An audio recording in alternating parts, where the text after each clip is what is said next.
What's going on, everyone? I'm Duck Hodges, and you're listening to Like a Farmer. Hey, y'all, it's Pat. Welcome to another episode of Like a Farmer. Dude, I'm pumped. Pittsburgh fans, you better be tuning in. Country music fans, you better be tuning in. Outdoor hunting, fishing. Devlin Duck Hodges joins the show today. We're going to be talking about football and the legend he became in the city of Pittsburgh. A little bit of hunting, a little bit of fishing. Hey, the love of his life that he's marrying next year, Lainey Wilson. We're talking about it all. Make sure you tune in. I mean, it's tough to be a farmer right now. Yeah, I think in Arkansas, I saw a statistic the other day. They said like 40% of farmers are probably gonna have to like let go of their land. Like, dude, that's insane. Like, when you really think about 40% of, that's a ton of ground. So, you know, like, I think we're gonna try to find a way to, buy these farms that's fair, at a fair price for the farmer, help them out, but also, kind of like farm for ducks more so, which is kind of a rich man's game, farming for ducks. But during that season, but when it's off season, not duck season, I mean, you're still growing. I mean, you're still farming. Yes, I mean, at the end of the day, it's the same practice as farming, except you're not harvesting. You're skipping the harvest and you're leaving everything for the ducks. That's everything else is the same. I mean, they got you plant 100 acres of rice or 100 acres of corn. Obviously, you do it in the same times. It's just during harvest season, you just let it be, and you get ready to turn that well on and flood it.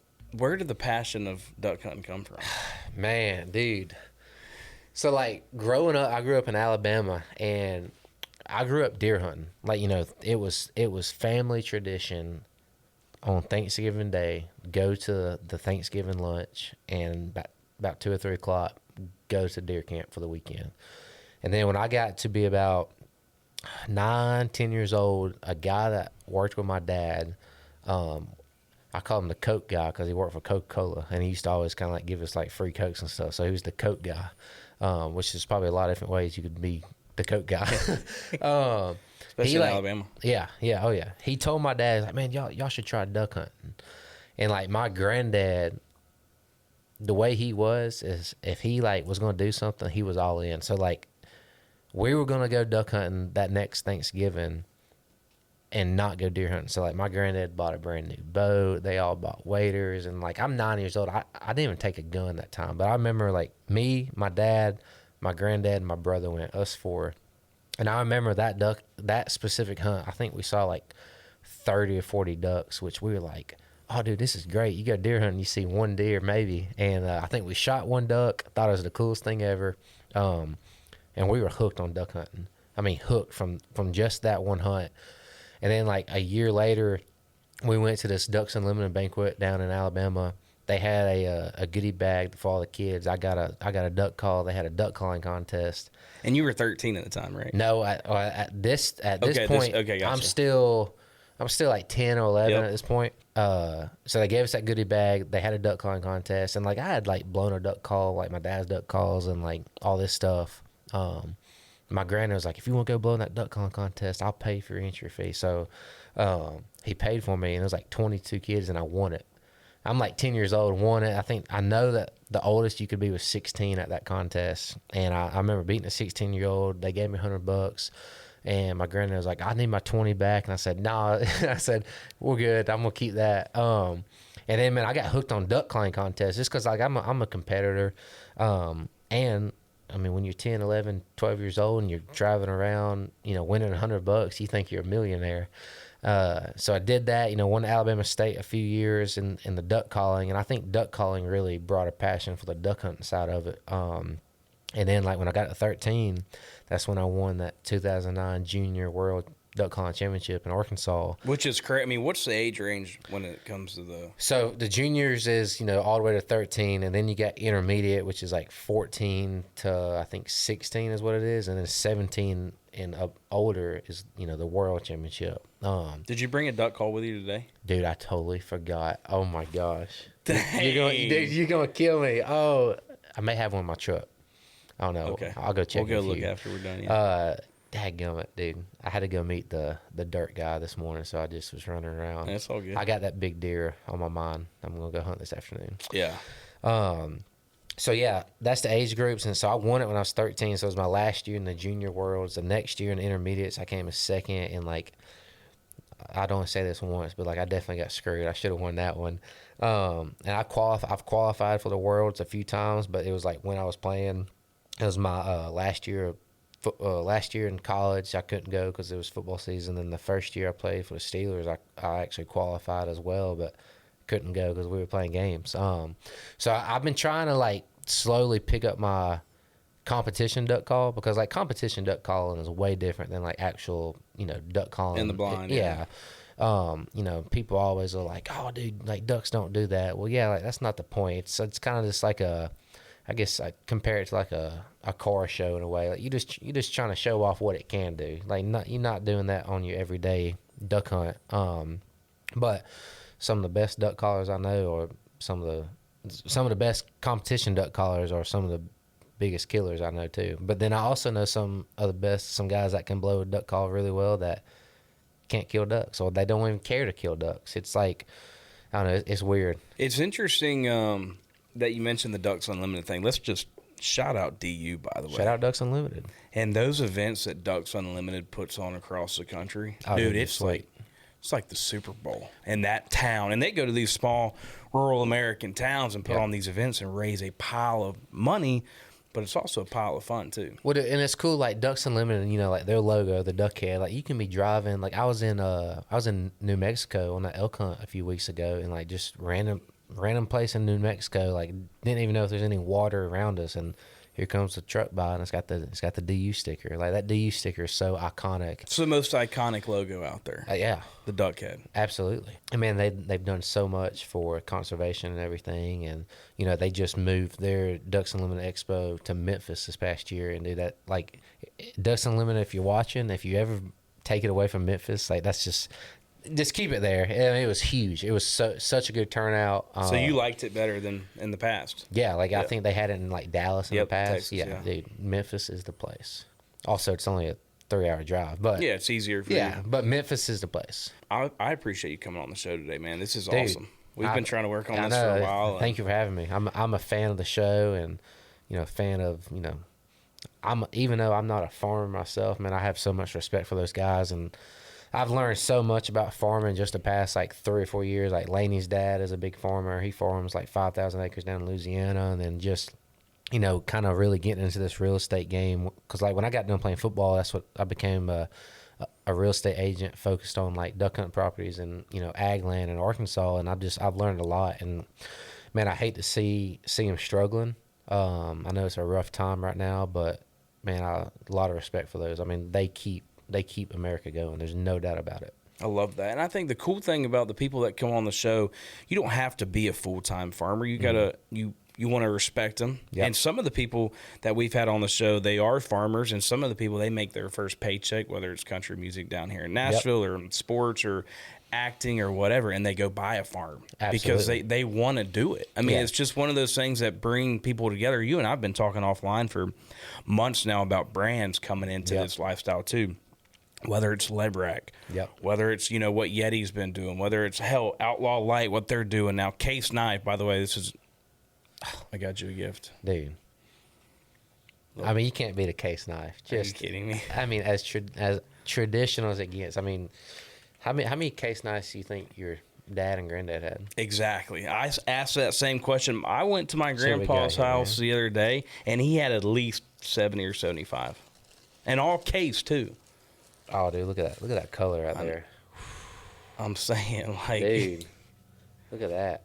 I'm a big single blade when it comes to Case, too, but... That's dude, thank you. Yeah, that's absolutely. Big time, man. Back to what I was saying, it's like these brands that have either been in this industry or coming into it because they get it. Oh, yeah. And you just mentioned, and it's changing depending on the state, but you can't help it, especially where I'm at in Florida. You got 1,000 people a day, and you're not making any more dirt, so you got to figure out where you're putting these homes. But there's also something to be said about you don't want to be one of those countries that depend on another country for your food. Right. Yeah. No.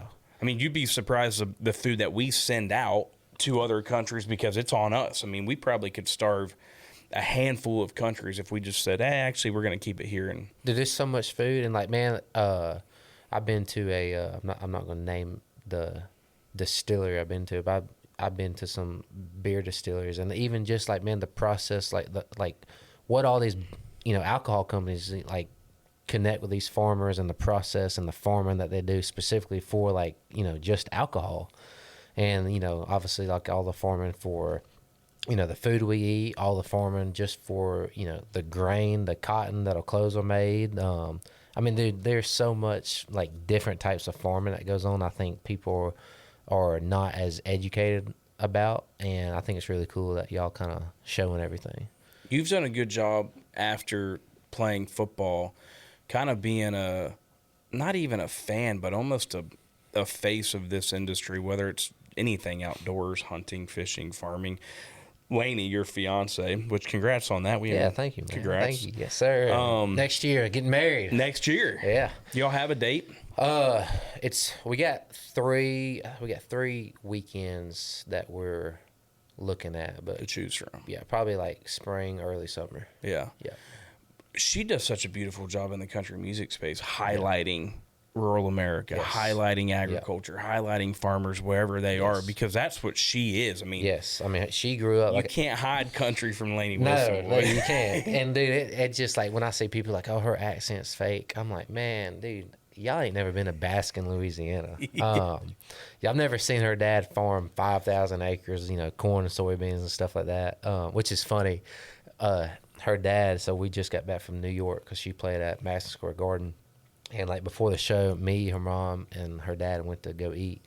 We went to like an Asian place, and her dad, like, he's real picky. Like, I mean, when he was in New York City, he was eating Wendy's. And I ordered, I swear, bro, you can't make that up. I swear, dude. You can't. And it was great. We went to a little Asian restaurant, and I ordered edamame, and he was like, oh, what's that? And I said, that's soybeans. It was hilarious.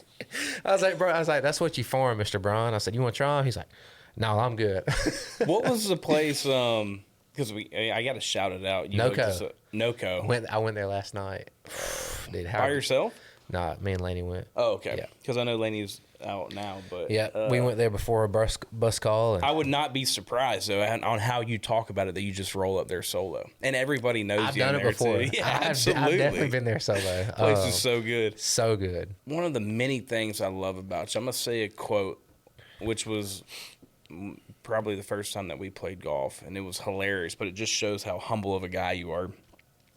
And we were talking a little about football. Yeah. Obviously, Josh and what he's doing, we need him to get to that. Absolutely. That highest point, holding the Lombardi. And we were talking about your career and all that, and you were like, Pat, man, I've been to more Super Bowls just being Lainey Wilson's fiance than I would have ever gone to as a quarterback in the National Football League. Yeah, that's true. Yeah. I've been to 3 Super Bowls with her, so the last 3 we've gone to every one, and I mean that's obviously like a little bit of a joke, but it is great. It is great, funny to be able to say that. I'm sure Pittsburgh fans probably don't appreciate that one, but I do. It's great.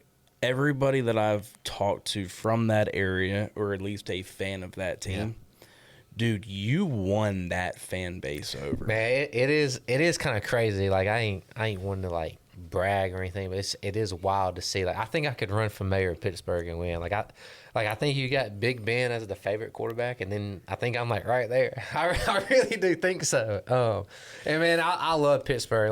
Like my story and like going to a small college, being undrafted and like my whole story, like it fits a place like Pittsburgh. Like it's gotta take a Pittsburgh. It's gotta take like a city like Buffalo. It's gotta take those specific kind of places for like that story to do what it did. Like that story in Atlanta or that story in LA, like man, ain't no one know. They would know me because of Lainey now, not because I played for Pittsburgh. Like so, I love Pittsburgh. I appreciate all the fans there, and like man, like when I left college, to play in the NFL, my dream was to play in the NFL so I could buy a duck cabin in Arkansas and my truck, and that's what I did the first year. So we good. I love that. You would appreciate, and I'm sure you do, the situations that have happened over the years in the National Football League, because it all depends on where you are and who's coaching you. And It just takes that. I mean, Sammy D. Yeah. He got drafted by the Jets, Sam Darnold. Yeah. And jumped around, found a home in Minnesota because of the system that offense has.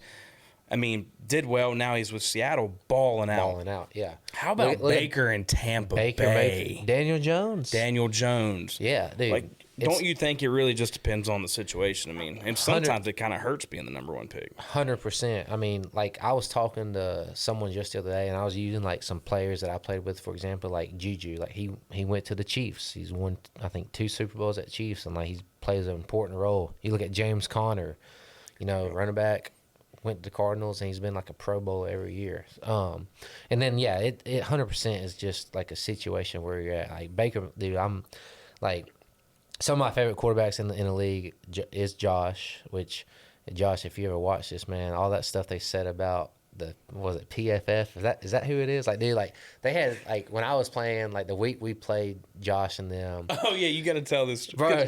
Hold on, because you were, back up a little bit, you had won 2 in a row. 3. 3 in a row, yeah. So, actually, I guess really, it was weird. I guess 4 in a row, technically. It was like, so I started. You came in. Mason got hurt a game, and you came in. Like, I'll tell you the whole little story. So, like, I made Pittsburgh on a tryout.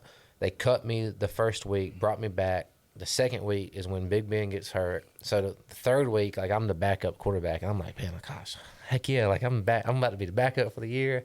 Well, then, like, 2 games later, Mason gets knocked out against the Ravens after halftime. So I'm playing that week. We lost that game in overtime. The next week's my first start in California against the Chargers.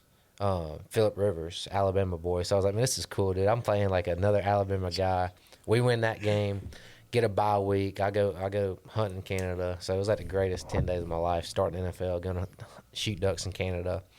We come back. Mason's back. He plays a few games. Things kind of don't work out. They put me in at halftime against the Bengals. We win that game. The next week is when I play the Browns at home. This was after the whole, Myles Garrett situation with the helmet. We win. We go to Cardinals. We go to Arizona. We win that game, and then we're playing the Bills on, I forgot if it was Sunday or Monday night, but it was like the prime game, coldest game I've ever played in too. I played my worst game ever, and like. But leading up to it, they were. Oh yeah, leading up to it, like is it PFF? Is that what it? Anyways, there was like this big story about how Duck Hodges was better than Josh Allen and this and that. And like, I will say, like, I don't care who I'm playing against. Like, I go in there thinking that I'm the best quarterback on the field. But it's just funny, like, they did all this story and like I remember, like, and I'd been saying this my whole college career, like, when the reporters asked, what do you think about the other team? Like, I used to always say, like, I just want to approach it as, like, it's another defense that we got to do our job against. And, like, I remember one of the Bills guys, after one of the 4 interceptions I threw because it just sucked that night, he was like, oh, you think we're just another defense? I was like, damn, man, I didn't mean it like that. Like, but, yeah, so we played Josh and them, and, gosh, it was a close game even with all that terrible interception stuff. I think they ended up winning like 21-17, something like that, Monday Night Football. Anyways, to go back, I was gonna say, Josh, I'm a big fan. Yeah. You're one of my favorite quarterbacks, and I know he does a bunch of ag, farm stuff. Big time. I mean, he owns this show with me. I mean, he was the first. He loves the golf. Correct, loves it. We need to take him duck hunting. We do. I get that. That's probably one of the most common questions I get about my relationship with Josh of like, hey, do you ever go hunting with him? But it's hard to go hunting when you're in the playoffs every year. Correct. He's a big golfer. I mean, we play a ton of golf. Yeah, he's a stick, ain't he? I beat his ass every time we play, but no, I'm kidding. He's actually, he beats me at 98% of the time. He's a great golfer. He's like what you just said about the duck calling. Yeah. And with your career in any type of sport, I mean, you're a competitor. It's just what you are. So whatever you do. You think he'll try to go, like, do some golf stuff if he gets done playing football? But also, dude, like, he may play football for another 10 years. The one of the beautiful things about Josh is like when he's playing football, he locks in. He's a football player, but now he's very. I mean, dude, him and Haley have a great relationship, and like when it's not football season, he's locked in on Haley's career and supporting her, and vice versa. I was with Haley the other week, and she's like, "Look, Pat, I'm trying to stay in Buffalo as much as I can during football season, so I can support Josh." So like, that's his thing. I could definitely see him doing some golf stuff. I really do feel like me and Josh could connect on a lot of things, just like with our significant others doing their, doing what they do, and we need to all hang out. We do. I'd love to get him in a duck blind, just cool. to see see him in that scenario. We'll do it. Hey, we play a game on this show, okay? All right. This game's called Give 'em the Boot, presented by TECOVAS. Now, Give 'em the boot. I have a code for you to go get your brand new pair of TECOVAS, but in the meantime, there's questions in this boot. There's 4 of them. I'm a big TECOVAS fan. How can you not be? Exactly. How can you not be? When TECOVAS dropped that Moss Oak collection, I was in there. We talk, and I'm excited to talk about Club Country in a little bit, but it's all about those strategic partnerships that you can do with other brands that make sense. And they did a Chili's one. I didn't know that. They used the red leather from the Chili's boots, like the booth, and they made a boot out of it. Let's go. It's unbelievable. All right. So hey, 4 questions in here. You can give one of them the boot. If you give one of them the boot, that means you got to answer the rest of them. Okay. Nobody really gives them the boot. No, we ain't giving them the boot, right? Okay, question number 1. All right, let's see what we got. Make sure that's 1. All right. What was a moment during your NFL career that you will never forget? All right. Definitely, obviously, my first start winning that game, but I think the moment I won't forget is when we played the Browns at home. It was the first start that I had at Heinz Field. That's what I'm going to call it. I'm not calling it whatever they call it now. Yeah. And, again, after the Myles Garrett situation, there was so much just, like, built up, around this game. And I'll never forget in the fourth quarter when we were winning, like, it was over. Like, all we had to do was run out the clock. Like, the fans were chanting quack and, like, blowing their duck calls. And that was I'll never forget that. So, shout out Pittsburgh for that one. That's awesome, man. What a great city to win in. Because they could have hated you pretty easily, too. 100%. And keep in mind, I think you had one of the best coaches of all time coaching you. Yeah, Coach Mike Tomlin. He's the man. Dude, people don't understand how banged up we really were. We were playing, like, with guys that should have just not seen the field that year. But that's the cool thing about NFL, dude. You can you play. And hard-nosed football. All right. What is the best hunting story you have? Who were you with and where were you? All right. Got it. All right, so I was with my dad. It was the last youth hunt that I could go on. So I guess I was 15. We were going to go duck hunt that afternoon. So I was playing baseball in high school at the time. So, like, that morning, we always did, like, this big steak charity cook-off to raise money for the baseball team. So we did that, like, steak cook-off that morning. That, around lunchtime we left. We went by the house. And, like, I remember telling my brother, like, you want to go duck hunt with us? Because my brother was, like, if I was 15, he was 13. He was like, no, I'm not going to go. And I, like, jokingly, like, I'm going to shoot a band for both of us. So we go up to North Alabama, Tennessee River, duck hunting.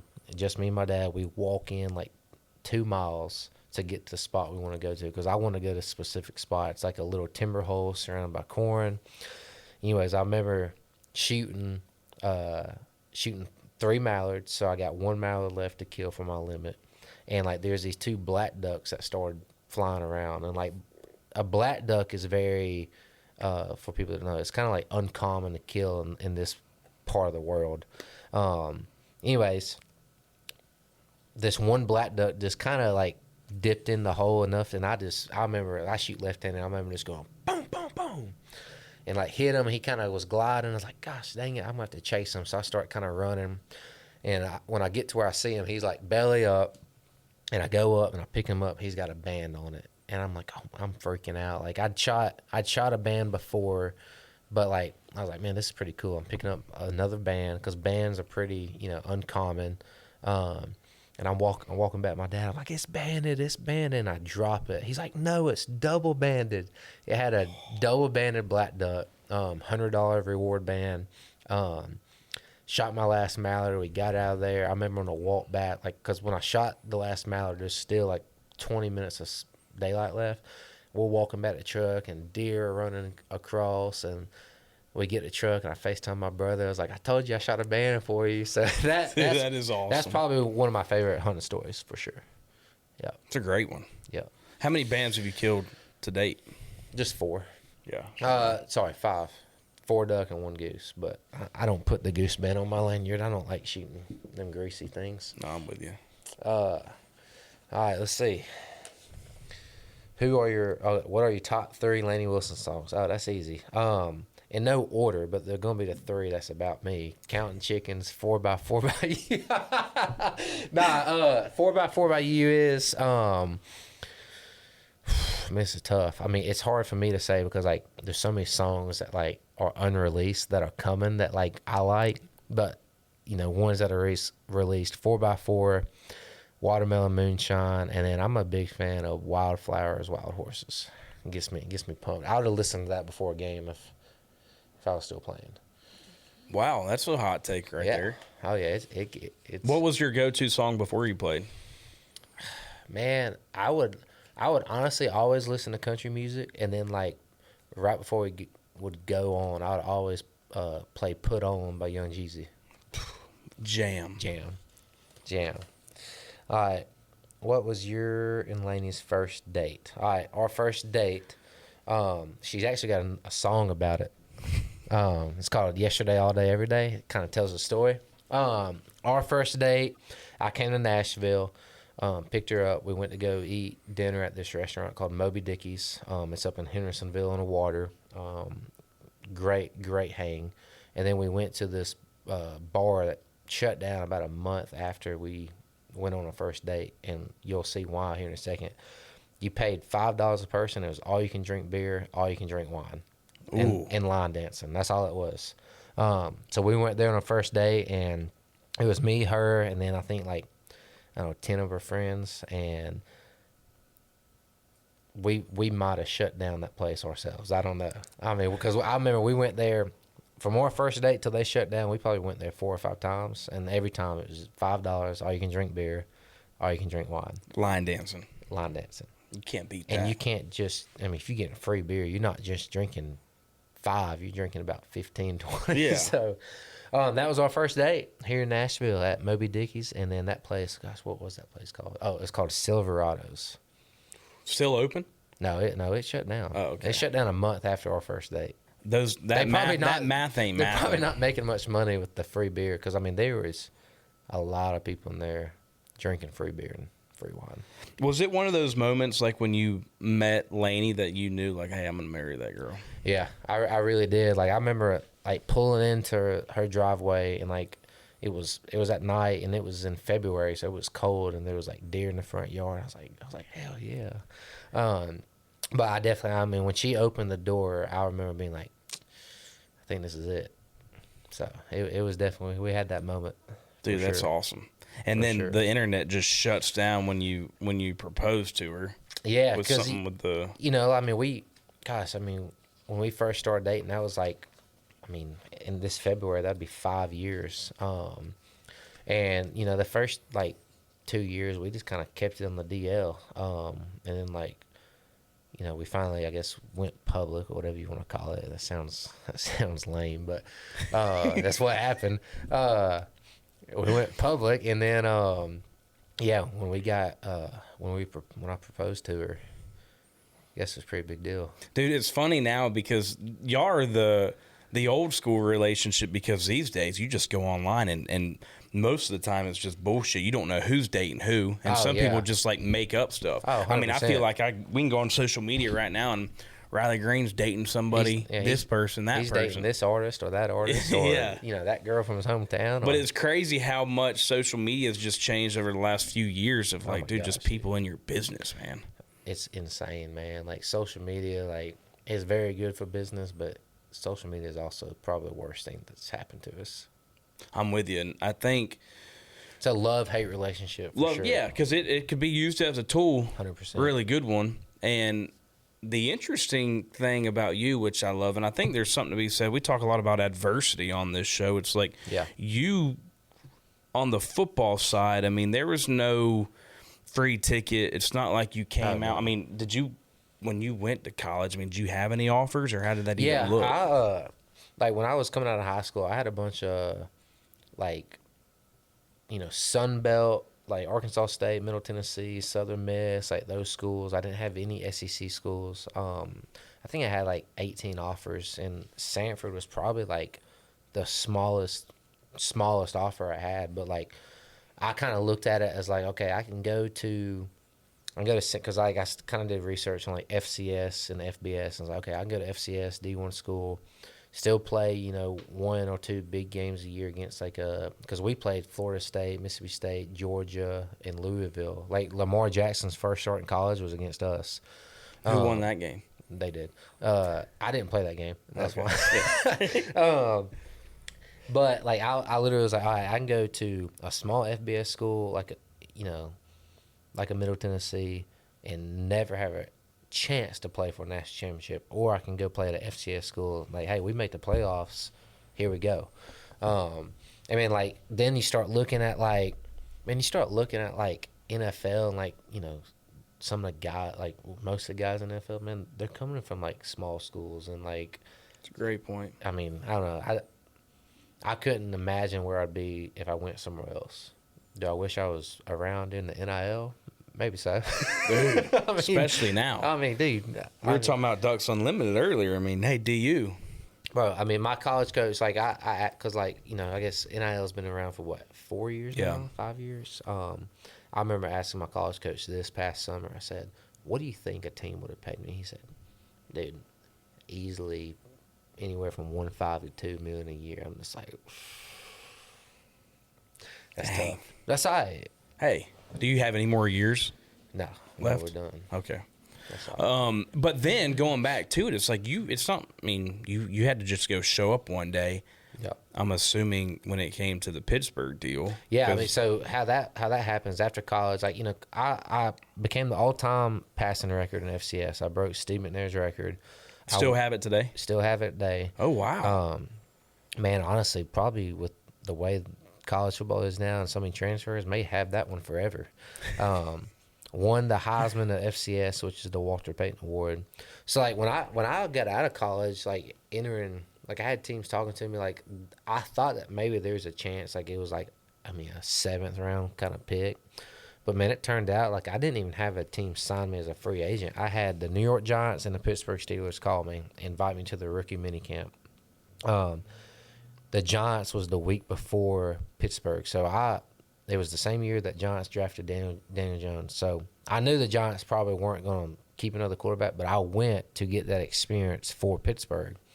And man, I balled out at New York. Like, I threw the ball better than Daniel and everything. Like, I'll say that one time. I balled out.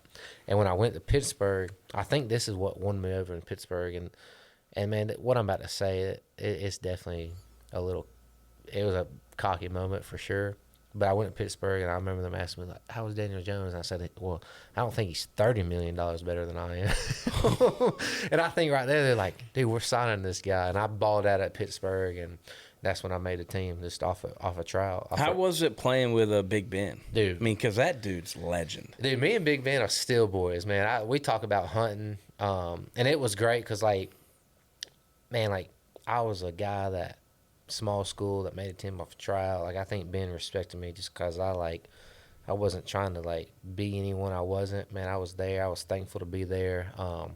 Like, that whole first year, really the 2 years I was there, like, man, I don't know if me and Ben talked about football. I can count on one hand. We talked about hunting. That's all we talked about. But he's great. Like, when he comes to Nashville, we golf together. When I go up to Pittsburgh, we golf. I mean, he's always just been a great influence on me. And, I mean, I love Big Ben. He's awesome. He's the man. Hell of a leader, too, man. Dude, man, it's again, going back to social media, you just hear, you hear and see all these things on the internet about these guys, and like, everyone was talking about, oh, Ben's not a good, team player. Dude, that dude was one of the best leaders I've seen. Like, when he spoke, everyone listened, and like,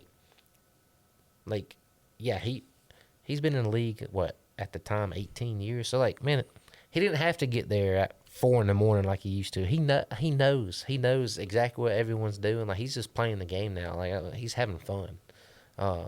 He's the man. I mean, just because you had that locker room at the end of the day was stacked. Yeah, Ben, T.J. Watt, Cam Hayward, Juju, Joe Hayden. Was Antonio Brown there at the time or no? No, he was there the year before. Left. But I'll say this. When we watched game film and practice film from the year before, it was just Antonio Brown highlights. Dude, the things he would do to the Steelers defense in practice. I think still today he's one of the best route runners out there. 100%. 100%. I mean, dude, that dude was so good. How is it when it's somebody like you? Because like I said, I mean, I've seen you do the duck calling. I've seen you on the golf course. You're a competitor. Like when you get to, and you're still young. I mean, you're not even 30. How do you get to the mindset of like, I'm done? Like especially with football. Because you're somebody that I know still want to be out there today, right? I mean. Yeah, I think, man, I think for me, I think the hunting and outdoors has a lot to do with it. Like, if I did not enjoy hunting as much, I could see myself probably still, trying to be out there. 100%. Maybe on a practice squad somewhere. Man, after the 2 years in Pittsburgh, I went to the Rams, and then I got cut by the Rams and went to CFL. And, man, like, if I could go back, like, at the time, probably would have been a lot smarter to not go to CFL and, like, kind of just wait that year out. Grind it out, yeah. Something happens and probably end up on a team. But I went to CFL, had a cool time in CFL, like, got on a lot of good goose hunting, duck hunting, got to be in a totally different country, which is why I left, because I was like, dude, Canada's a long ways from home. And I think when I just got back home, that was at the time, like, all those spring leagues were kind of, like, really going. What was it, like the USFL or whatever they were. UFL, whatever it is now. They were trying to get me to play, but I think I was just kind of ready to kind of start competing in another way of, like, what I want to do. What I want to do long-term goal. What's my long-term, and I didn't know at the time. Like, dude, like, the first, when I knew I was done playing, because I, like, said, I'm done playing, I'm going to move on. And, like, dude, the first year and a half, 2 years, like, it was really when me and Lainey started dating. Man, I didn't have a clue what I was going to do. Like, I didn't do a lot. I was definitely in a spot, I guess you could call it the lowest I've ever been at, because, man, I had no clue what I want to do. And that's when I picked up real estate. And even with the real estate, I was like, man, like, I enjoy doing this. But, like, is it fulfilling? Do I want to live the rest of my life based off someone else, someone else's money and someone else signing the dotted line? Because, like, people, like, always like, hey, sell this for me. It's like, shoot, I would if I could force someone to sign the line. And, man, that was during COVID. Like, the past 4 or 5 years in real estate overall, whether it's land, housing, whatever, has just been awful. Brutal. So I entered that in, like, the worst time you could have entered it. But, like, looking back now, like, man, I've done really well. Like, I found a way to, like, get things done and stuff like that. But it was definitely tough to really say, like, I'm done, because I'd been playing football since I was 5 years old. I mean, that was all my degree in college was sports administration, which means it was football. Yeah. You know what I'm saying? Like, but, man, it's all worked out, man. I got a lot of good things going. No kidding. And I'm stoked about the next 10 years of my life. Let's talk about Club Country, man. Yeah. I mean, I'm pumped. Ever since that I heard about Club Country, I love the name. Yep. And like I've been talking about, you're not just going to do anything half-ass. I mean, you're locked in. What's coming down the pipeline? How'd you even come up with the name? I mean, just give me all the details on Club Country. So Club Country. Derek, can you give me another these out? I mean, we're rolling with these Outlaw Lights now. Go ahead. Outlaw Lights, good beer. Great beer. Man, Club Country. So Club Country is an apparel brand. It is I would call it a lifestyle golf brand, golf lifestyle brand, but it is a brand that is connecting a lot of things that I love to do, which is golf on one side and then, like, that outdoors country feel and kind of bringing them together. trying to be a high-end brand like a Peter Millar, like a Johnny O, like a Turtle Sin. But hey, we're gonna put our flag in. Hey, we love to hunt and fish. We love country music. We love SEC football. We love the outdoors, but we also love to golf. So tying those two in together is what Club Country is. Club Country, I got the name because like I've golfed a little bit in college and whatnot, but man, you know how it is. You ain't got a whole lot of time doing football all the time. But when I got done playing I kind of even picked it up a little bit more when I was playing NFL because like you got the off season, you got a lot of time to golf. But it was after I got done playing, I was really like, man, like dude, golf is like the one sport that I get to play the rest of my life, and I love to compete. I like on the golf course, I don't care if it's $5. I love to gamble on the golf course just because it's just something to compete for.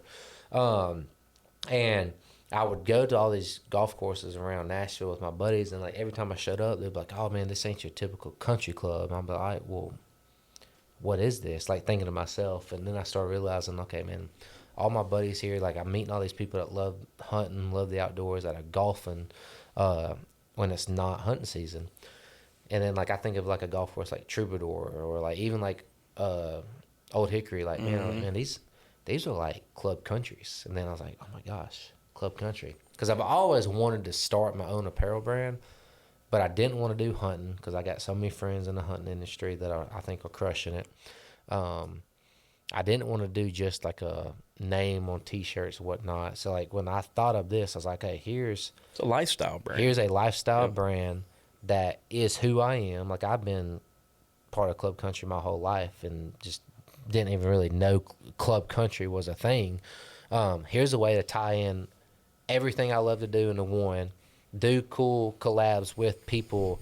Cause like my circle, when I think of like a circle, I think of, Shin Gear, I think of TECOVAS, I think of that Blue Delta Jean Company, I think of King Ranch, Can-Am, Yeti, Leverack. Leverack, yeah, I put Leverack in there. I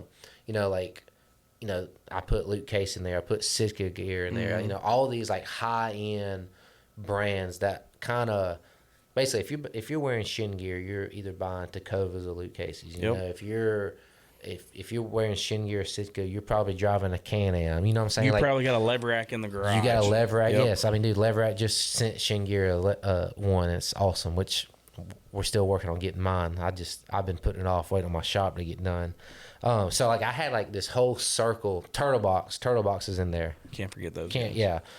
And then I drew this circle because like all those people bounce off one another, and they're all high end. And then like I put like what I consider like the high end kind of golf brands, and I was like, man, none of these can fit. Like Peter Millar, great brand, but like, man, who's Peter Millar? He's some British guy. You got Johnny O, surfer dude, great brand. Not talking bad at all because I think they're great brands. But I was like, man, here's Club Country. Here's a potential brand that can fit into this piece of the puzzle and be in this circle. And the truth is, there's a lot of people outside that circle that want to be a part of that circle, even just as customers. People, Mossy Oak is becoming a trend, a lifestyle trend, like just wearing it. You got all these non-country artists making country albums. Like people are trying to be a part of the lifestyle. When you get a lot of money, you go buy farms. So everyone, what's that old song? I think Blake Shelton. It's called Hillbilly Bone. Like everyone's got that club country bone in them. And I'm excited to kind of bring it out. Put it all there. together. Yep. And what's your opinion? Because now you've been in that. How long have you been in Nashville? I guess almost 5 years. So. And this is how this brand got started, right? Like everybody wants to get into this lifestyle. Why? I mean, what are your opinions on that? And it's kind of, this is the home of it, right? Yeah. I mean, Nashville's kind of the home. Everybody's listening to country music. Everyone's and if you can sing, music. You're trying to get into country music. Everyone's wearing cowboy hats. They're all wearing cowboy boots, all driving a pickup truck. Yep. Like, what are your thoughts and like why? Man, I think a lot of it, I don't know, sometimes it's hard for me to say because like I grew up, that's who I am. But I think a lot of it is it's maybe a sense of simplicity. peace. Like that a lot. You know, I mean, I think when people look at, I mean, dude, you know, you drive around big cities, you do all this stuff, you know, you make all this money, but like, I think at the end of the day, I mean, I think everyone kind of envisions that same thing of, man, I'd like to be at a farm outside a big town, away from everyone, you know, with my family, and have a house with a, you know, a big pasture. I think the biggest thing is just a peace and a form of simplicity, I think. I mean, you hit it spot on. Yeah. I mean, it's something to be said about, like, hey, accessibility to a big city is cool and all, but there's something to be said about just kind of being away. 100%. Simple way of life, being outdoors, no matter what you're doing. Yes, there's so many ways. Hiking, so many ways to be kayaking, outdoors. fishing, hunting. It just doesn't matter. Just being outside. I think COVID obviously pushed a lot of people to do that. Yeah, because I mean, there's so many people I think work from home now than before, and yeah, I think you were spot on too with just like being outdoors, no matter what that is, and then just tying it all in. I don't know. It's just it's a lifestyle. It's a lifestyle that me and you grew up doing. I think it's a lifestyle that a lot of people look at like, man, that's a simple life. Because we all, yes, like we work hard, we do all this, but at the end of the day, we love for things to be as simple as they can be. Yeah. I mean, that's just human nature. And this is even a little more bigger lifestyle than what you and I both are used to. I mean, Yeah. You might have had a couple stoplights in the town. Now, you and Lainey obviously live a little bit outside of town, but it's like, how has it been for you living in Nashville? Man, it's been cool because, like, you know, I got a little bit of experience. I lived in Pittsburgh for 2 years. I lived in Los Angeles for like 8 months, and that was just terrible, bro. I was like, man, I was praying like, man, just cut me. I don't want to be here, man. This place is terrible. And it was nothing against the organization. Nothing against the organization. Yeah. Just, man, when I went to a breakfast restaurant and I ordered like 2 eggs, bacon, and toast, and it was like $38. Oh, close.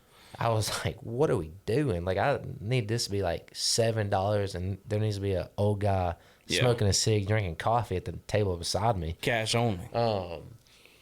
But man, for me, it's been cool. Like, I live just far enough outside of town to where, like, I live in that small town feel, but also close enough where I can come downtown and, you know, like, do this, you know, go to a fancy restaurant like NoCo, which I wouldn't even consider NoCo like super fancy. No, it's not. Great atmosphere. Like, it's dude, they hometown they feel. just announced, I think like 3 or 4 days ago, but NoCo won like best choice Nashville restaurant. So good. Best service, all the that damn stuff. ribeye there.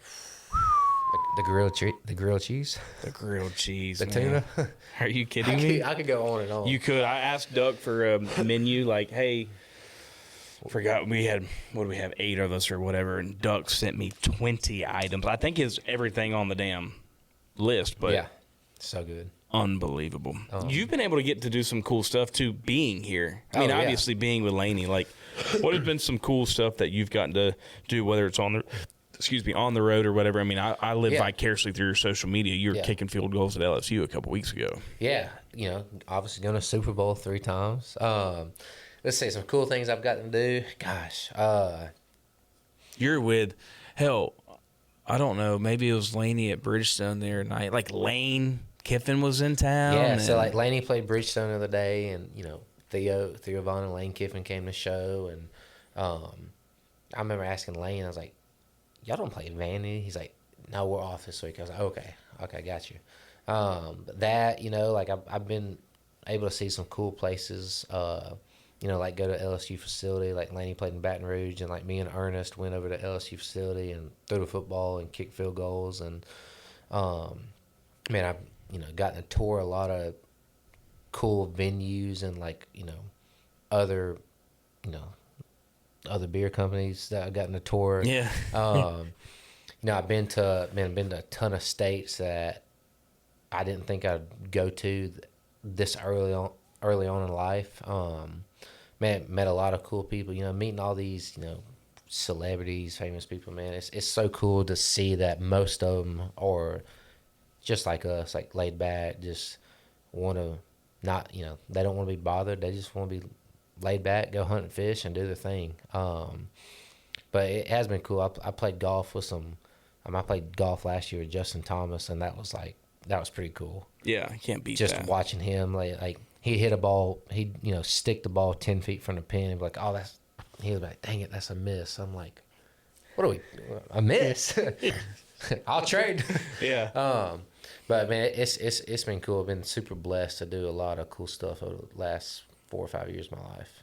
What do you see kind of coming down the pipeline, and how hungry you are to do, whether it's club country, doing stuff in the hunting outdoor space? Like, I mean, do you have, I know you're goal oriented. You've been that your whole life, especially in sports. I mean, do you have a couple that you're wanting to check off in the next couple of years? Yeah, obviously, like club country be a successful launching company. And, I've been trying to find out and, really, how do I want to, when I look at club country, how do I want to be like, okay, this has been successful so far? Because, like most businesses, like, oh, they're worth, $20 million. Like, do I want to put a number sign on it, or do I want to, like, that's what I've been trying to figure, and I don't know the answer. I've been trying to figure out, how do I want a successful club country to look like in 5 years? What is that?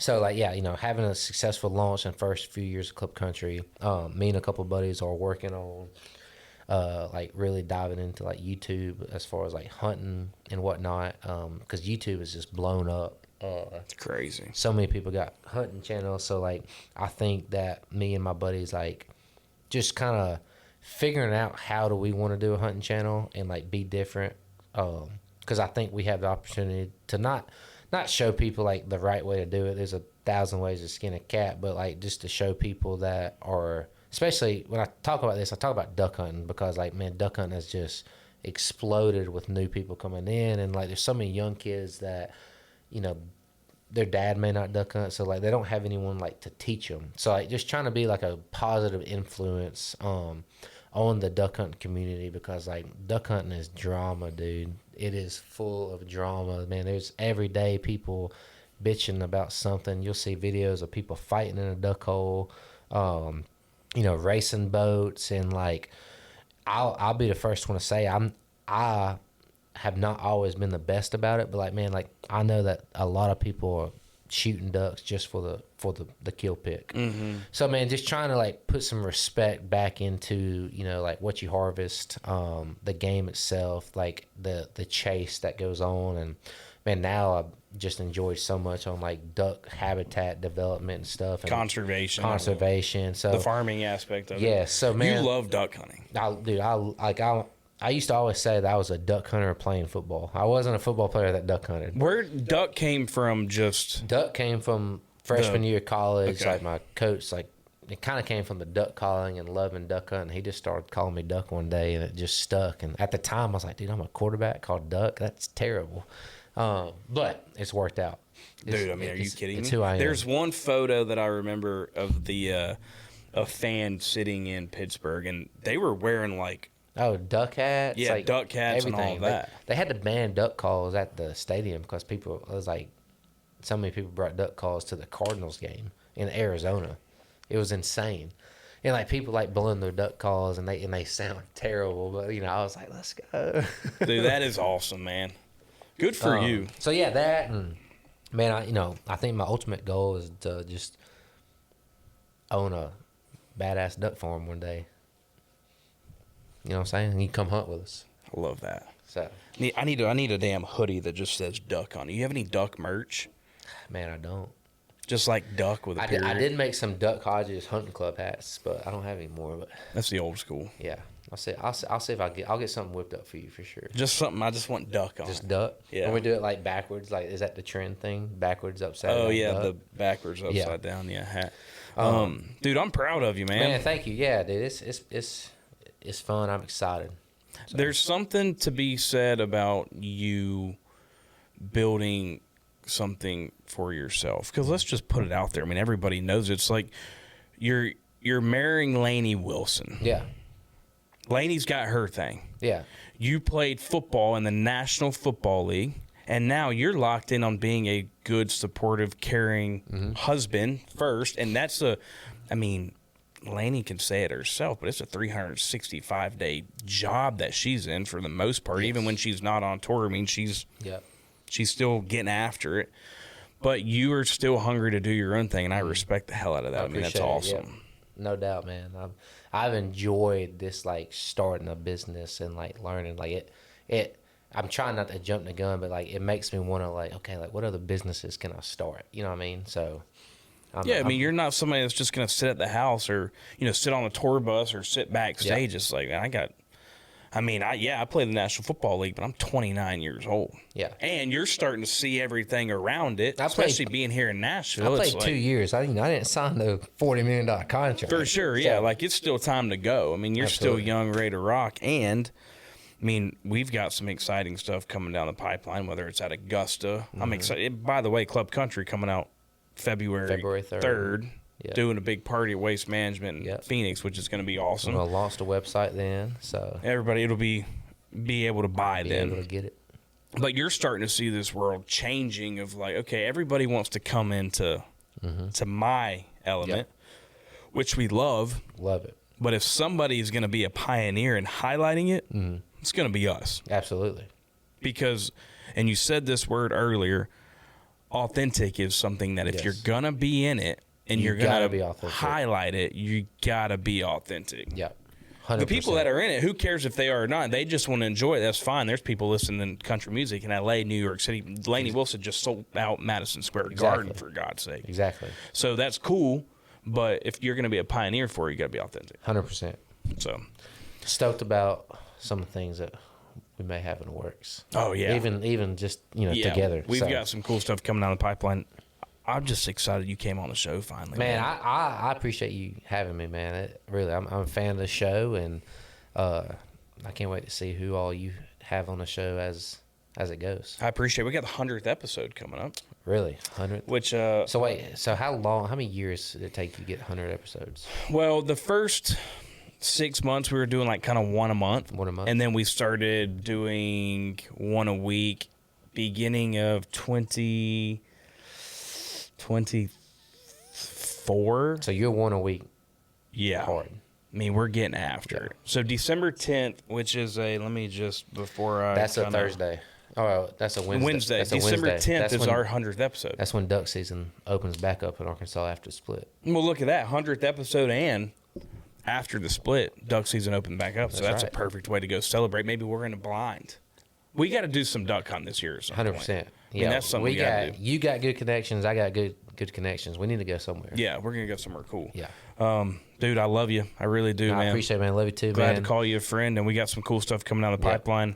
Appreciate you coming on. Man, thank you for having me. Hey, and as always, I appreciate y'all tuning in. Every single Wednesday, check out Like a Farmer on YouTube or wherever you listen to your audio podcast.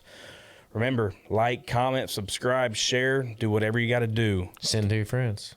To be like a farmer.